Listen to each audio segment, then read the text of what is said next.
My name's Nancy Proctor, and I'm co-chair of Museums in the Web, and hope to see you all tomorrow in our special session that will be run here. But quickly, I'd like to just introduce our speakers for this session, Dr. Harold Kramer and Dr. Ann Balsamo. I won't go into their biographies because those are in the programs, and I encourage you to read their deep and really rich backgrounds to kind of understand where they're coming from in these papers. I thought this was a particularly felicitous pairing of presentations because both of these authors and presenters are connected at a very profound level by a certain ethics, which I might even go so far as to call a feminist ethics, about giving voice to the voiceless and using digital and other platforms to preserve things that otherwise will completely vanish and be occluded from human memory. That is, of course, a gross oversimplification on my part, so I encourage you to listen much more carefully to first Dr. Kramer and then Dr. Balsamo. So are we going the other way around? Okay, thank you for correcting me. First, Dr. Balsamo, then Dr. Kramer, as they go into much greater detail on the subjects. Thank you.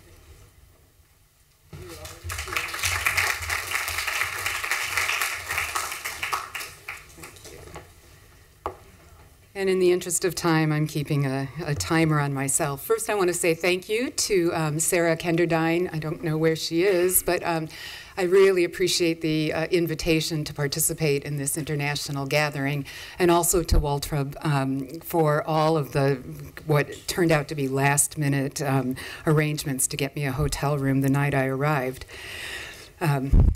which saved me from sleeping in the airport. I also am going to start with 2 points of maybe perhaps kind of humility that frame my eagerness and my excitement for being here. One is I am actually really grateful that I could be here at an international conference to deliver this talk in English. I don't have multiple languages, and I don't understand multiple languages, and so I appreciate the opportunity to do this in a language I better understand. And then secondly, I also want to make a point that the material and the project that I'm going to talk about is something that kind of unfolded in an eye blink compared to the work that we've been hearing about over the last day and a half. I'm talking about something that came about and started to disintegrate in the mere span of 25 years. And it has given me great angst and made me hand wring and so on, and it puts things in perspective when I start to imagine the kind of anxieties and the kind of cultural kind of difficulties of thinking about something that is dynastic in scale and that not only came into existence over thousands of years, but had to be then resurrected over 1,000 of years. Nonetheless, I think there are some interesting lessons to both be learned by the most kind of ephemeral kind of moments of cultural production, and then those that kind of span longer eras. I'm going to start with a framing that comes out of a recent project that I finished that itself took longer than it should have, about 15 years. The project is called Designing Culture, the Technological Imagination at Work. This project is actually a transmedia project, which means that it does its cultural work over media forms, in DVD, in videos, in websites, in interactive experiences, in interactive walls, of which I am a designer and a creator and an innovator, interactive cognitive maps, and also the creation of several exhibits that are part of my portfolio as an interaction designer over the last 15 years. This project takes seriously the notion of the relationship of culture and technological innovation and explores what role culture has to play in the process of technological innovation. I want to focus to begin with on this notion of the technological imagination. This is a concept that I've been working on and trying to kind of unpack and develop again for the last 15 years. I argue, especially in the US context that is absolutely kind of agog with questions and a kind of fixation about innovation and technological kind of innovation, that the wellspring of innovation is the technological imagination.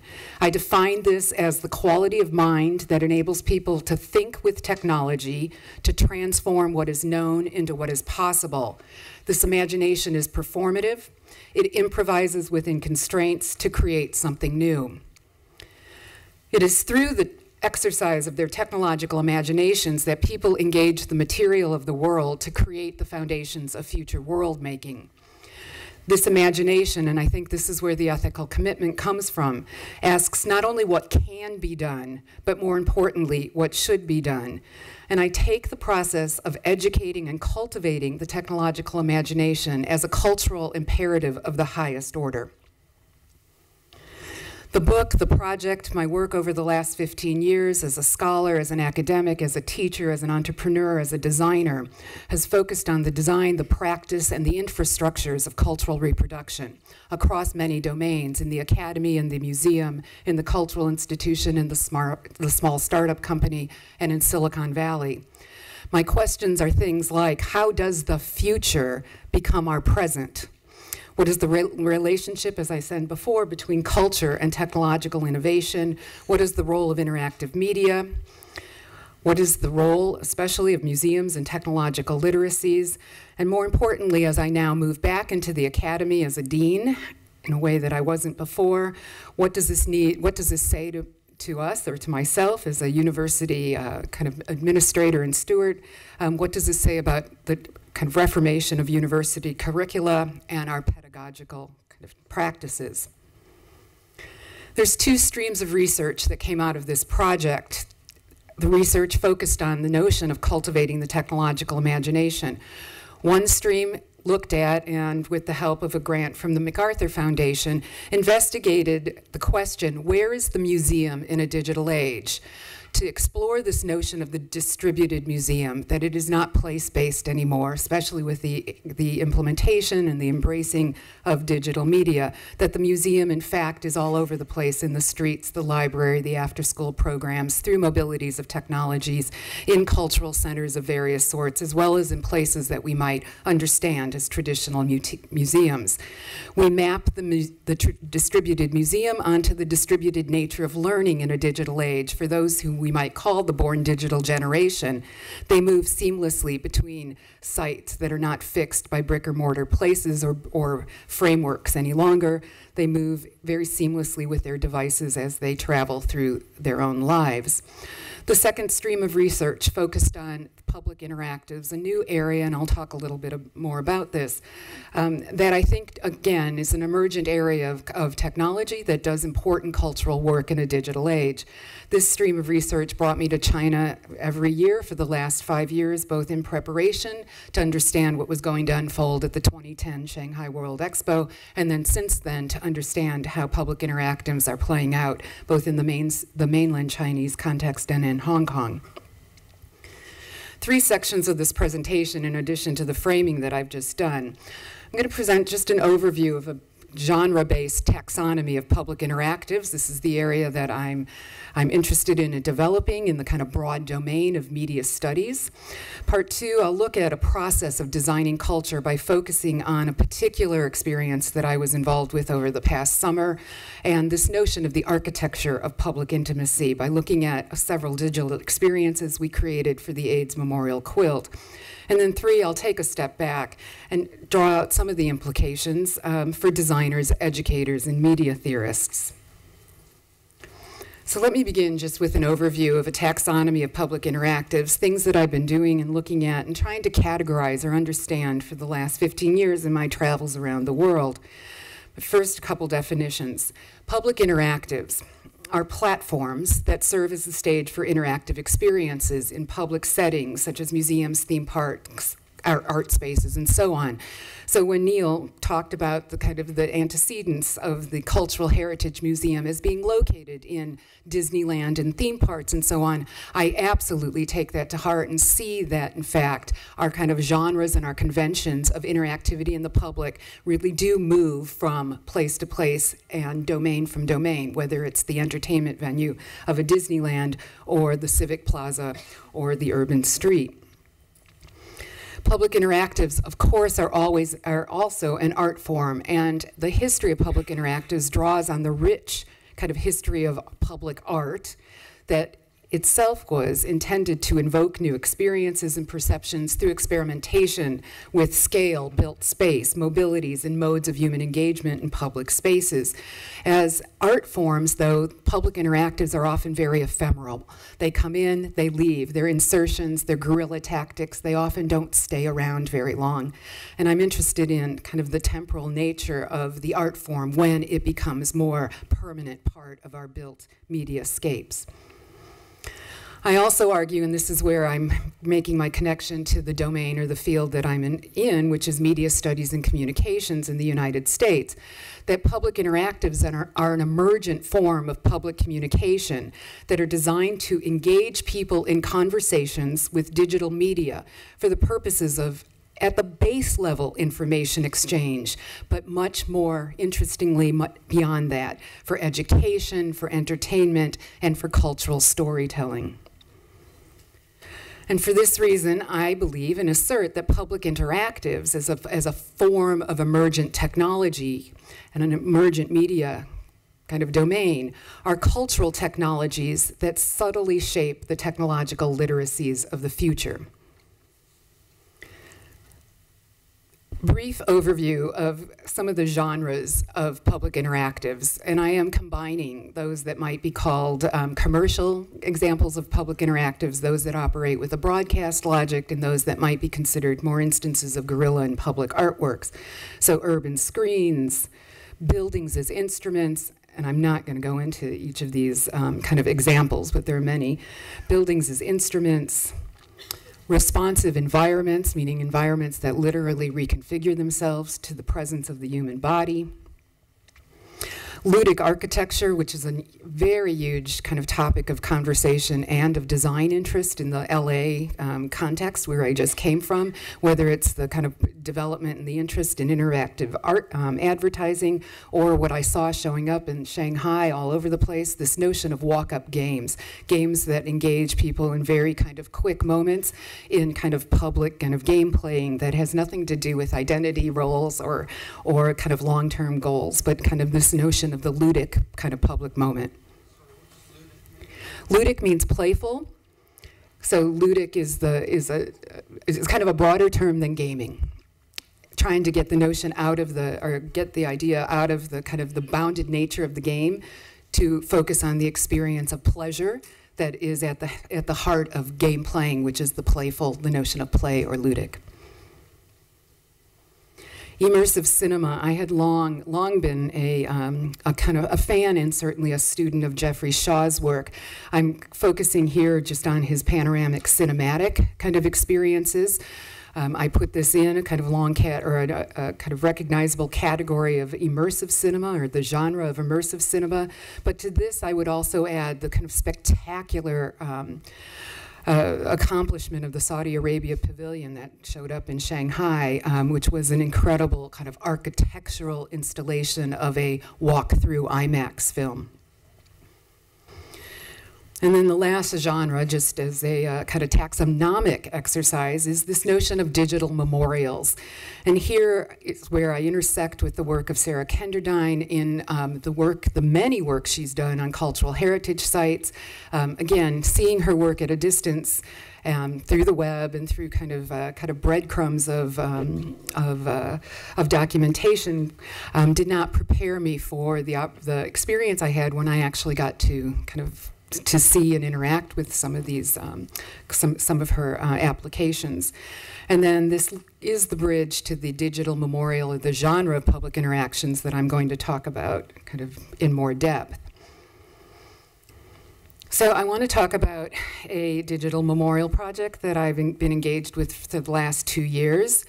It is a project that is based on the AIDS Memorial Quilt, which is a very large, democratic, community-based art, activist, archival memorial project, started in the United States, but which has now become kind of more of a worldwide phenomenon.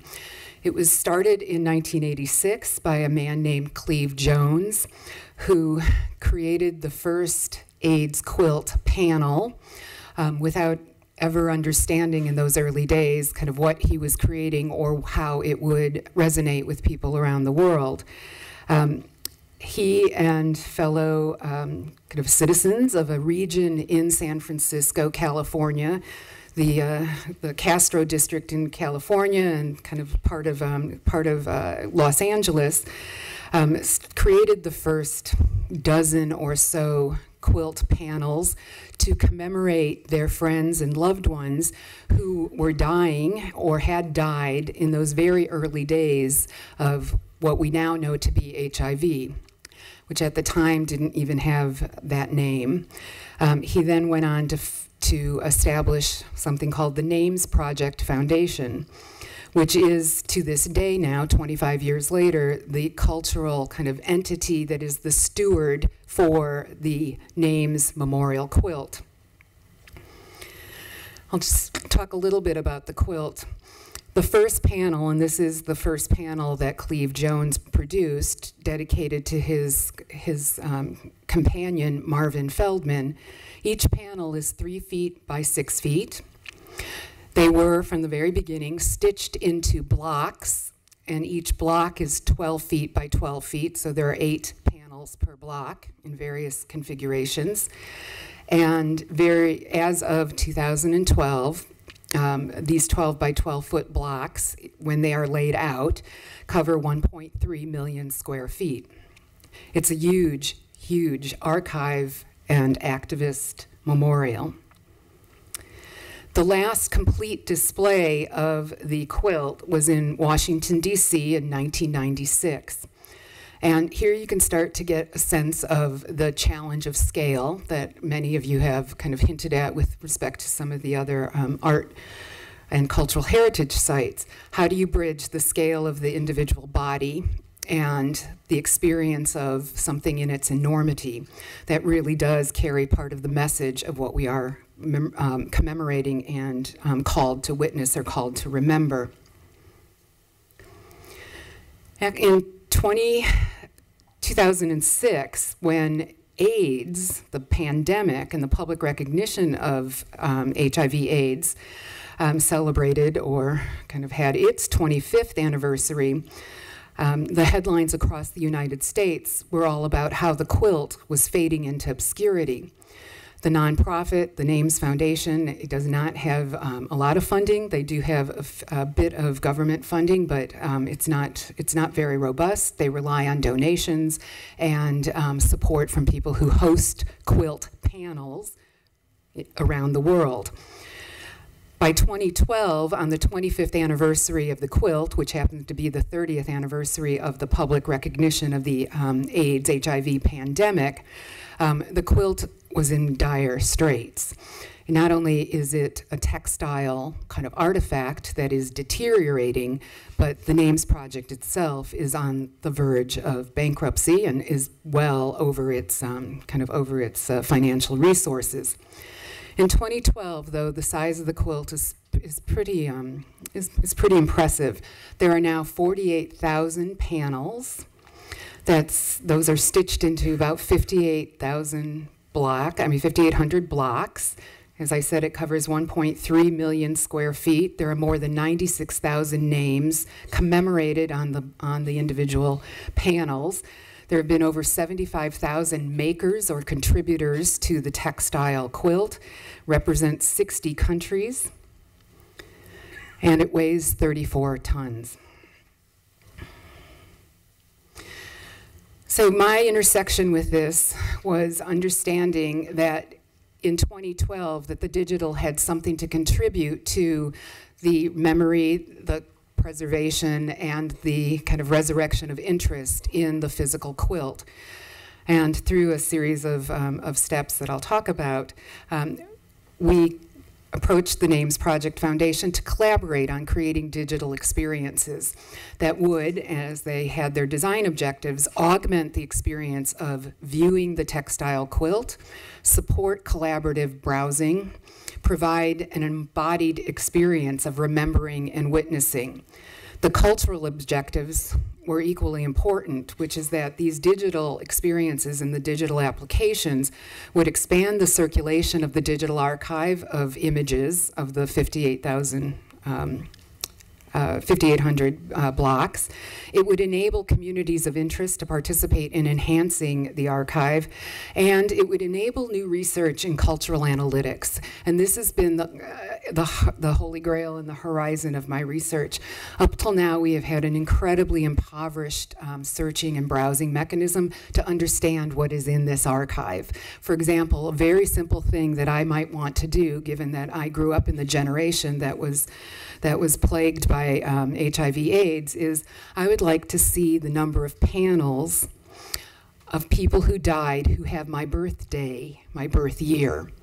Because during the time I was of sexual kind of awakening and so on, AIDS, HIV was the greatest risk to men of my age, gay men mostly of my age, and then later on women, and especially women of color of my age. I'd like to be able to get into the quilt archive to see over time how the virtual quilt and the collection of panels grew over time based on that simple demographic. It's impossible and has been impossible to do that kind of cultural analysis on this archive. In terms of the museology objectives, the things that come out of the the research in the distributed museum, our work was always designed to be open and accessible, built on open source platforms. We understood that what we were doing was actually not addressing multiple publics, but actually using digital technologies to constitute multiple publics, including new publics for the digital archive, and that the digital was intended to connect the virtual and place-based experiences. It was neither to replace the place-based experience of seeing a textile block, nor was it to substitute, but to use the digital to connect the virtual and material. The idea for a digital experience started very early in the 2000s when I was working at Xerox PARC and then later at a design company. When we were exploring the cultural possibilities of tangible computing and interactive furniture. One of the things we had built at Xerox PARC and then we took out as a product when we started our company was an interactive tabletop browser that was ideally suited for browsing large spatialized images. So in 2001, we came up with a kind of proof of concept, what we might now consider a design fiction, that demonstrated the power of the experience of using this tabletop browser to browse the virtual stitched together AIDS memorial quilt. It took about 9 years for culture and the various funding organizations in the United States to catch up with us. 9 years I looked for funding for this, 9 years we could not find any, until the National Endowment for the Humanities started a program in the US through their Office of Digital Humanities, at which point we put together an application to create a tangible browser for the AIDS Memorial Quilt, and that gave us our first $10,000 or $20,000 to get started on this. Two other opportunities presented themselves for 2012. One was an invitation from the Smithsonian Museum to show the quilt at the Folklife Festival that happened just this last summer in Washington, D.C., where the AIDS quilt was invited to be unfolded again, in part, on the National Mall in Washington. And then the second was a second half of the month when the NAMES Project Foundation decided that they were going to mount a complete unfolding of the quilt, again for the first time since 1996, on the National Mall. This gave us then the public opportunity to create the experiences that then would connect, again, the textile with the kind of the virtual. For that, we created 3 digital experiences, and I'm not going to be able to go through all of these, and I can't show you the tangible browser. But through collaboration with a number of teams across the United States and with no money and all pro bono work, until the 11th hour when Microsoft donated 4 PixelSense tabletops, we ended up taking four tabletop browsers to Washington and created an interactive experience that allowed people to browse 96,000 names, to find an individual panel, to look at the block that the panel was on, and then to move from a kind of bird's eye view of the entire virtual quilt down to an individual panel. Our second experience was an interactive timeline on the history of HIV/AIDS and the history of the development of the quilt using another Microsoft technology that they donated time and an application called ChronoZoom. And the third thing we did, and we did this quite quickly with, again, no resources, was understanding in 2012 that everyone who would come to the mall would probably have some sort of mobile device.